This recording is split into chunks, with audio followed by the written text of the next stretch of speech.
11 chapter miscellaneous exercise का 14 number question मैं बताने जा रहा हूँ, जिसमें दिया गया है कि प्लेन का वेक्टर इक्वेशन दिया गया है, 2 पॉइंट का कोऑर्डिनेट दिए गए हैं। 2 पॉइंट में से एक पॉइंट में P कंटेन है, तो उस P की वैल्यू दोनों पॉइंट से प्लेन पर ड्रा किया गया परपेंडिकुलर लेंथ सेम है, तो आपको P की वैल्यू निकालना है।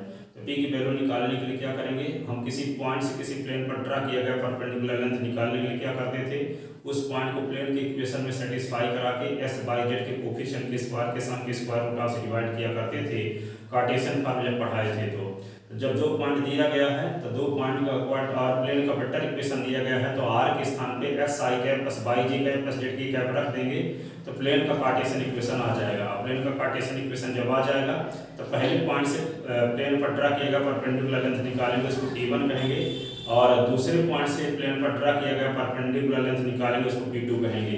अब ये कहता है कि दोनों पॉइंट से प्लेन की डिस्टेंस सेम है, इसका मतलब P1 = P2 कर देंगे अकॉर्डिंग टू क्वेश्चन, तो अपने आप P की वैल्यू आ जाएगी। ठीक है, तो यहाँ देखते हैं ये क्वेश्चन है मिसलेनियस एक्सरसाइज का क्वेश्चन नंबर 14। क्वेश्चन नंबर क्या है ये? क्वेश्चन नंबर 14, क्वेश्चन नंबर है 14। और ये क्या है, ये कई साल आ चुका है CBSE बोर्ड में। तो इफ द पॉइंट ये P और ये 2 पॉइंट दिए गए हैं और इस प्लेन का वेक्टर इक्वेशन, तो इसका सलूशन देखते हैं। गिवन 2 पॉइंट, गिवन 2 पॉइंट, एक पॉइंट का नाम ए रख लेते हैं जिसका कोऑर्डिनेट है 1 1 P, दूसरे पॉइंट का नाम रख लेते हैं B जिसका कोऑर्डिनेट है -3 0 1। ठीक है, and vector equation of plane, and vector equation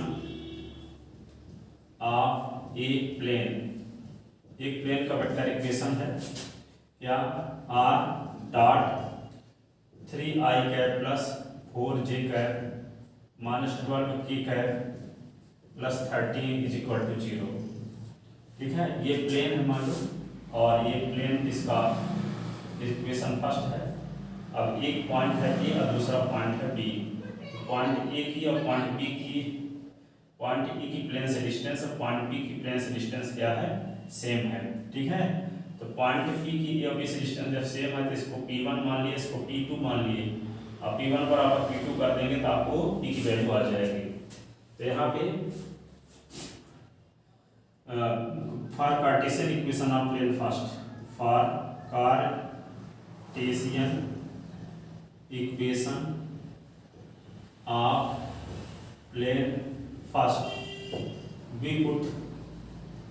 we put vector r = x I cap plus y j cap plus z k cap in equation first, in equation first. तो क्या लिख देंगे, x I cap plus y j cap plus z k cap dot, और यहाँ क्या लिखेंगे 3i cap 4j cap minus 12k cap plus 13 = 0। ठीक है, तो इसका क्या हो जाएगा 3s, इन दोनों का डॉट करेंगे तो i कैप कोफिशिएंट का मल्टीप्लाई i कैप कोफिशिएंट के साथ 3s plus 4y plus -12z plus 13 = 0। ये इक्वेशन हो गया second. The length of perpendicular, point A से प्लेन फर्स्ट पर ड्रा किया गया परपेंडिकुलर लेंथ निकालेंगे, इसको P1 कहेंगे। फिर पॉइंट बी से प्लेन फर्स्ट पर ड्रा किया, सेकंड पर ड्रा किया गया परपेंडिकुलर लेंथ निकालेंगे, उसको क्या कहेंगे, P2 कहेंगे। तो द लेंथ ऑफ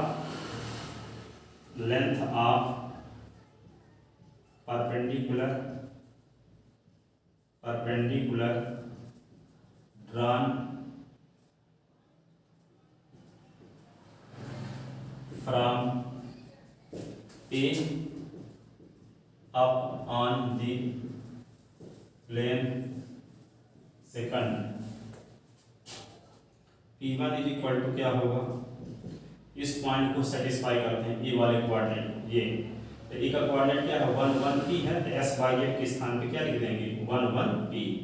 तो 3 × 1 4 × 1 और ये -12 × z के स्थान पे क्या लिखेंगे P प्लस 13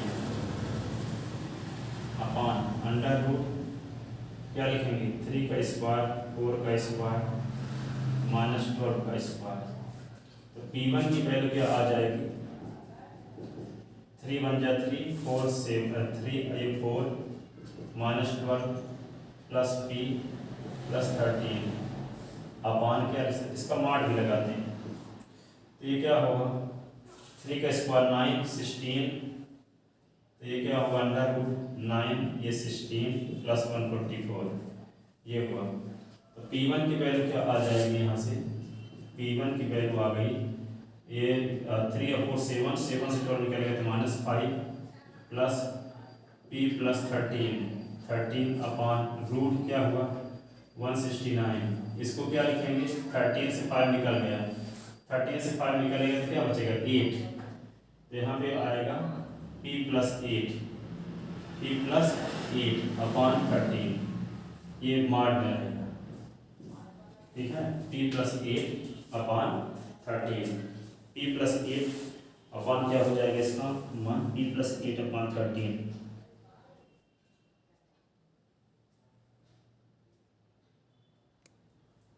ठीक है। यहाँ पे क्या किए थे पहले पॉइंट को इसमें सेटिस्फाई किए तो यहाँ पे क्या आया 3s plus 4y minus 12 equal to 13 ये कार्टेशियन इक्वेशन आ गया थी। पहला पॉइंट दिया है 1 1 p तो यहाँ पे 1 के स्थान पे क्या रख दिए s के स्थान पे 1 रख दिए y के स्थान पे भी 1 रख दिए और z के स्थान पे p रख दिए। यहाँ पे क्या है 13 है ही और यहाँ पे √3 का स्क्वायर 4 का स्क्वायर और यहाँ पे क्या होगा -12 का स्क्वायर तो p1 इक्वल टू क्या होगा 3 और 4 7 -12 p है ना गलत लिख दिए ये 12 p है क्या है 12 p प्लस 13 12 p प्लस 13 ठीक है। और यहाँ पे क्या आएगा इसका मान भी लगाना है। अब यहाँ पे 4 3 7 और 7 और 13 20 तो क्या हो जाएगा ये 20 -12 p 20 -12 p अपान √169 और इसका मान ये क्या होगा 20 -12 p ठीक है अपान इसका अपान 13 इसका मान ये आ गया किसकी वैल्यू P1 की वैल्यू आ गई ठीक है। अब हम क्या करेंगे सेकंड पॉइंट B से इस प्लेन पर ड्रा किया गया परपेंडिकुलर लेंथ निकालेंगे। Again length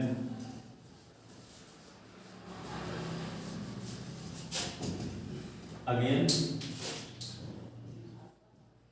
the length of perpendicular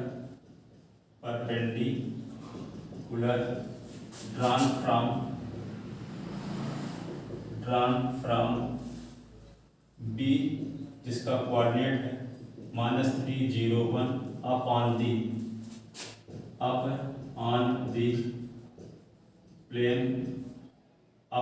plane second.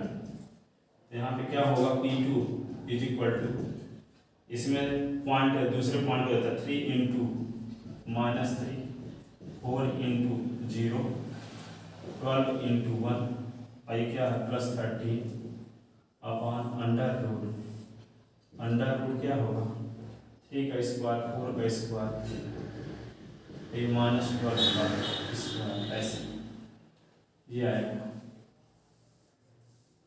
12 का स्क्वायर।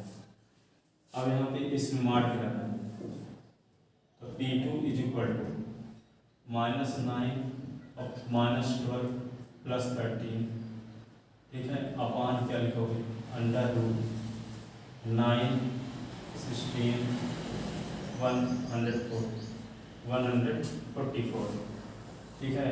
तो 12 और 9 क्या हो जाएगा 12 और 9 21 होगा तो -21 ये मार्क भी लगाएंगे तो यहाँ पे इसकी वैल्यू क्या आएगी -21 और प्लस है और 21 में से 13 निकल गया तो क्या होगा 8 बचेगा तो -8 अपान क्या होगा √169 और इसका मार्क तो क्या आएगा यहाँ पे -8 अपान 13 का मार्क ठीक है। ये क्या आ जाएगा यहाँ पे 8 अपान 13 ये है। अब क्या कहता है कि दोनों distance same according to question P1 is equal to P2 ठीक है। According to question point A से प्लेन फर्स्ट सेकंड पर ड्रा किया गया परपेंडिकुलर लेंथ, पॉइंट ए से प्लेन सेकंड पर ड्रा किया गया परपेंडिकुलर लेंथ, पॉइंट बी से प्लेन सेकंड पर ड्रा किया गया परपेंडिकुलर लेंथ सेम है, क्वेश्चन में दिया है, अर्थात P1 P2 के इक्वल है। तो P1 is equal to according to question P1 is equal to क्या है P2। तो P1 की वैल्यू क्या है 20 माइनस 12P अपॉन 13 का मॉड, इसकी वैल्यू क्या है 8 अपॉन 13। ठीक है, इसका मॉड जब हटाएंगे तो क्या होगा, जब मॉड हटाएंगे तो प्लस माइनस में होगा। यहाँ क्या लिख देंगे plus minus 20 minus 12P upon 13 is equal to होगा 8 अपॉन 13, 13 कट गया, by taking plus sign, by taking plus sign, plus sign जब लेंगे तो क्या होगा plus 20 minus 12P is equal to 8। तो क्या आएगा यहाँ पे 20 minus 8 is equal to 12P, 20 से 8 निकल गया तो क्या बचा 12 इज इक्वल टू 12P। तो यहाँ पे क्या मिलेगा 12 upon 12 is equal to P, P is equal to 1, ये आ गया। By taking minus sign, by taking minus sign, by taking minus sign, तो माइनस साइन जब लेंगे तो क्या होगा, यहाँ प्लस माइनस दोनों साथ, पहले प्लस साइन लिया माइनस साइन लेते हैं, तो 20 minus 12P upon 13 is equal to 8 upon 13, 13 cut गया, माइनस 20 और plus 12P is equal to 8, तो 12P is equal to 8 plus 20, तो 12P इज इक्वल टू क्या 28।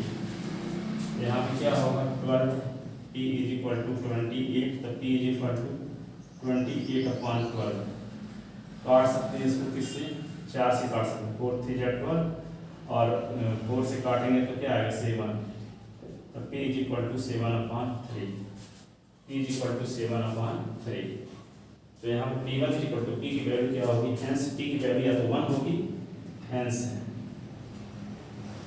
P इज इक्वल टू 1 और P is equal to 1 and P is equal to 7 upon 3। P की value 1 भी हो सकती है और P की वैल्यू 7 अपॉन 3 भी हो सकती है।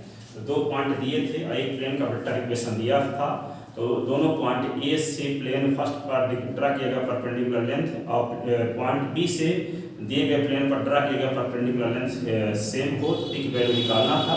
तो पहले हम क्या किए, पॉइंट ए से प्लेन फर्स्ट पर ड्रा किया गया परपेंडिकुलर लेंथ निकाले, फिर पॉइंट बी से प्लेन फर्स्ट पर ड्रा किया गया परपेंडिकुलर लेंथ निकाले, एक को P1 कहे दूसरे को P2 कहे, तो P1 बराबर P2 लिख दिए, P1 is equal to P2 और उसको सिंप्लीफाई किए, तो सिंप्लीफाई करने से आपको P की वैल्यू 1 भी आती है और P की वैल्यू क्या आती है 7 अपॉन 3। ये आई होप आपके समझ में आया होगा। यदि ऐसा है तो ये वीडियो अधिक से अधिक स्टूडेंट को शेयर करें ताकि अधिक से अधिक स्टूडेंट का भला हो सके। Thank you so much.